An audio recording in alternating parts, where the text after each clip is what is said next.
What is up, my homie G-Dogs, Skillet, Macaroni Friend, Beandog, Peanut Butter Fishman, Jive, Trigger, Flow, Joe Bro, James, Flap, and Fools! It is I, the Quintastic One, joining you here for Sweet and Sour Report, Episode 3. However, I am not alone tonight, folks, as I do have a very special guest host joining me to comment on the fallout of World Wrestling Headquarters' Grindhouse pay-per-view. Unfortunately, I will be introducing him as the former WWH International Champion. Ladies and gentlemen, please welcome Caleb Foster. What up, everyone?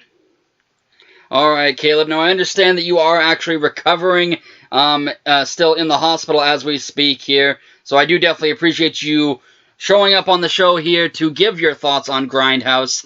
I do want to start off right off the bat. Since you are here, let's comment on that international title match.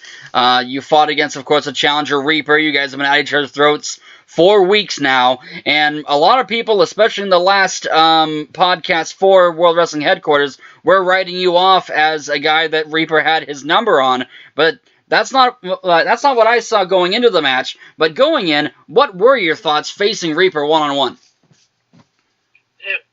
It wasn't easy. I mean, I was hurt afterwards, and Reaper, I don't know, there's something about him I couldn't pinpoint. I mean, I thought, going in as Killer would actually be able to take him out.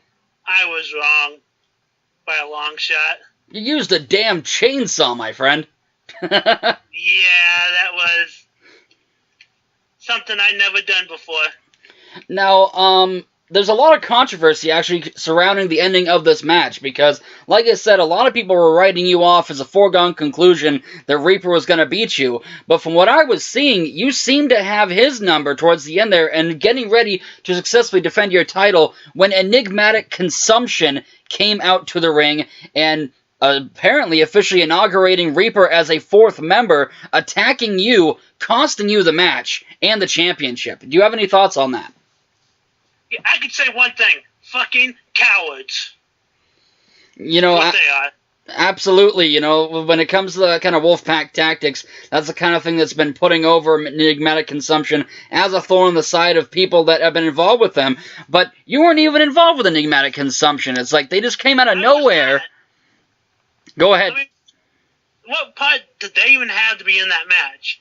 Yeah, that's the part I'm kind of not understanding here. You haven't had like a program with any of those guys recently, but they apparently stuck their nose into your business and have Reaper helping him win the title. Like, how are we going to recover from this? Like, do you have any sort of plan of action of how you're going to initiate some sort of payback against Reaper and Consumption as a whole? I wish I could really say something like that, but I honestly can't. Is there some sort of, like, medical reason, and something that might be holding you back that we should know about here? A goddamn chainsaw went into my stomach. Well, yeah. Well, naturally. I mean, like, the Grindhouse pay-per-view, like, just as an overall comment here, it's like, for a pay-per-view that didn't have a, it wasn't sold as a all-hardcore match pay-per-view going in. It wasn't being told to us that it was going to be like one of the most violent pay-per-views of all time. And yet we had chainsaws in the international title match. We had dangling pieces of flesh off of bombshells fighting in 1,000 light tubes of death. Like, this was an extremely graphic pay-per-view. I mean, like, how long could we expect you to be out from the brutality that you experienced? I don't know. I mean, I can't tell you. I mean, I gotta wait for my doctor to tell me what's going on and everything before I can really make an opening statement about that. Well, Foster, I definitely do have to apologize on behalf of most of the World Wrestling Headquarters what happened to you with Enigmatic Consumption. I can only hope that you have a speedy recovery on that, and hopefully we can see some sort of retribution for you in the future. Yeah, I was actually talking with Nick yesterday on Twitter, and he's a good guy. I don't care what people think about him. He's a good guy, you know. He came to the hospital to check up on me. You know, if that's not a true friend, then I don't know what is. Nick Sanderson is another guy that actually went into the pay-per-view going against the likes of Carson Hawthorne in that old-school Blue Bar Steel cage match. Similar to you, a lot of people were saying that it was a foregone conclusion we were going to be having a new world champion, but that did not end up being the case. Actually, Nick Sanderson was able to pull out a win against Hawthorne. Do you have any thoughts on that? I want to say congratulations to Nick, and you know, and at least he's able to do something, you know. I mean, he's still moving around. I'm in the hospital with a damn IV in my arms. Yeah. And these nurses won't even let me. Damn, these nurses suck. They must suck at their job. I mean, as you said, you did suffer some damage on the hands of a frickin' chainsaw there. I really hope that you had some sort of hazard pay from Adrian Hart on that aspect.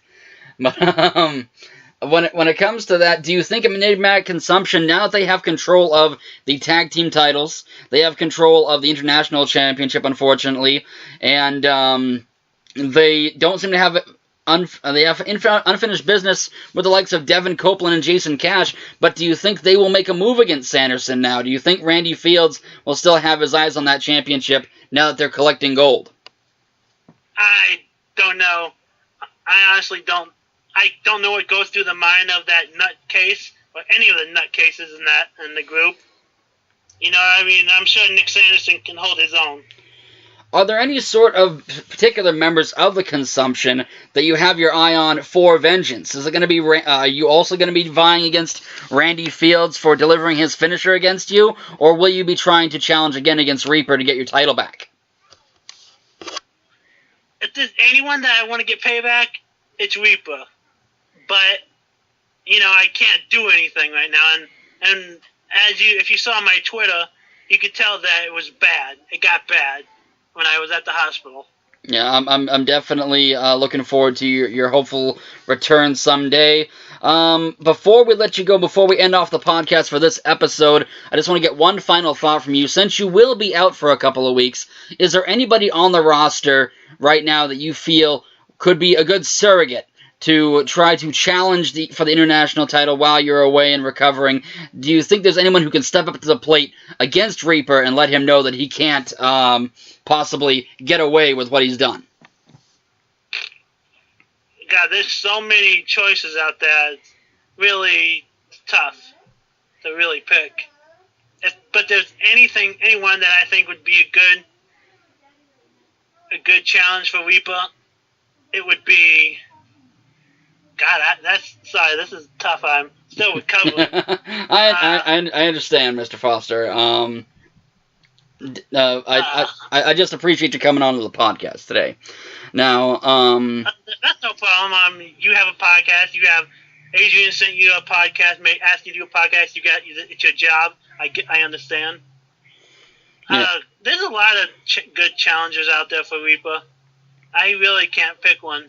Well, but if there's one person I think could probably set him to take Reaper out, it would be Aaron Vegas. Either Aaron Vegas or Ryder Valentine would be the two choices I think would be good. For sure, Aaron Vegas has been billed as very dangerous so far in World Wrestling Headquarters. I mean, the guy pretty much defeated just about all of his opponents leading up to the pay-per-view and merely lost the Innovation X Extreme Underground Championship match, mostly due to a numbers game. The fact that there was 4 guys in there and he didn't have a singular opponent to focus on. So it is going to be interesting seeing where he goes from there. Beyond that, we only have so much time. I don't want to have this do another 20-minute ranting podcast there. But one thing I will mention is that John Blade may be in the same situation as you are here, in which he was brutally attacked by a man named Danny Hall at Grindhouse. Why does that name sound so familiar? That name sounds so familiar. I just can't place where I heard it from.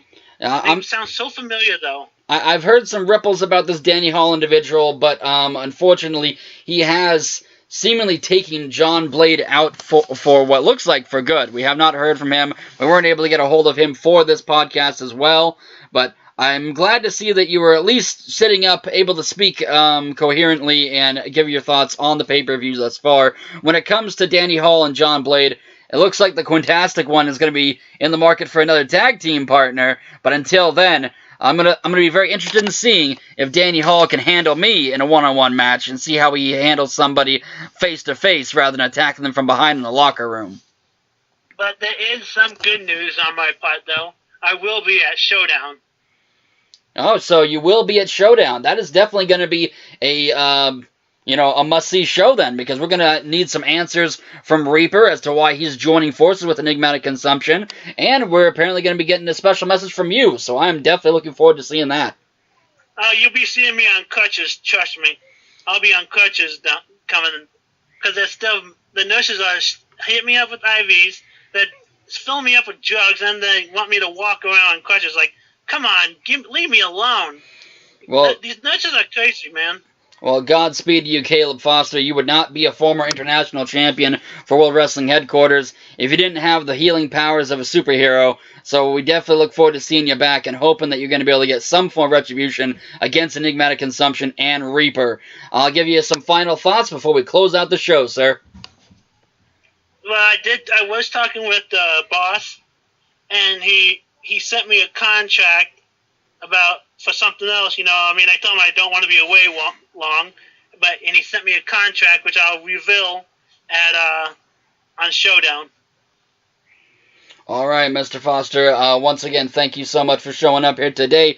Until next time, folks, you're going to have to tune into Showdown to find out what Caleb Foster has in store, as well as a lot of the other fallout that is going to be happening from the Grindhouse pay-per-view. Until next time, this is the Quintastic One with Caleb Foster, telling you to stay just Quintastic.